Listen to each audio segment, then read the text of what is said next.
Most of the active pharmaceutical ingredients that make up our essential medicines are sourced from outside our country. And China is a leading source of pharmaceutical product imports. Dr. Schondelmeyer, can you speak to what dangers we face by being reliant on foreign sources for our medical supply chain, and how can we better onshore more production, or at least be less reliant on hostile countries like China? We have to realize you can't just set up a factory and make tablets or capsules without the chemicals and the raw ingredients that are needed to make that. And with the majority of those made outside of the U.S., then we have to obtain those from other countries. And so if India and or China and or a country that makes a lot of the generics that we need puts bans or trade embargoes on exporting drugs, we're going to be without the drug. And yes, Civica or other drug companies in the U.S. could begin making them, but they can't do it tomorrow. It's months to years to repair that. So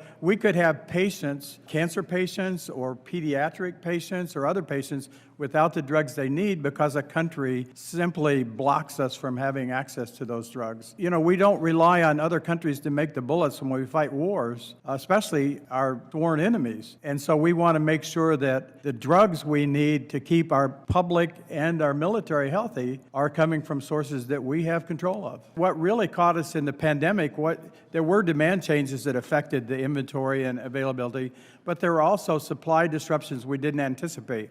When a whole city in China was closed on lockdown because of COVID, and they quit producing products where they made pharmaceuticals, then we didn't have them. That wasn't a demand issue, that was a supply issue.